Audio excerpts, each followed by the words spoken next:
Well, this week we certainly felt it. Temperatures across the Midwest, they've been much warmer than average for most of the winter now. And that has left the amount of ice that's on the Great Lakes at historically low levels.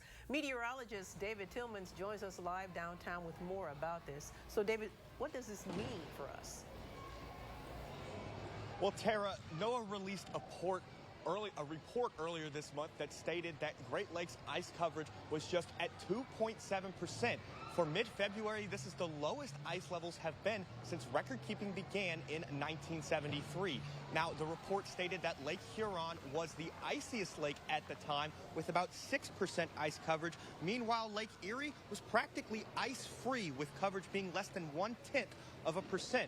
Now, since that report was released, ice levels have risen slightly to near 6%, still nowhere near normal coverage for this time of year. Now, believe it or not, the Great Lakes are actually typically at their iciest point during late February and early March. Ice coverage typically peaks on the Great Lakes near 53% during this time of year. Meanwhile, the height of this winter's ice coverage came during mid-January's cold snap. We saw ice coverage get up to 15 to 20%. That is still a far cry from our average peak.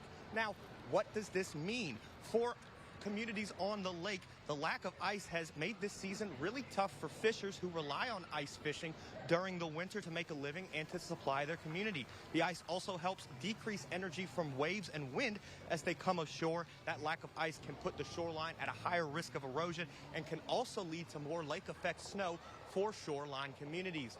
Now, this lack of ice and the warmer weather is not just affecting communities on the Great Lakes, it is affecting communities here locally. Just behind me, it is affecting the ice rink at Headwaters Park. And coming up at 6, I'll tell you some more businesses that have been affected by our warm winter.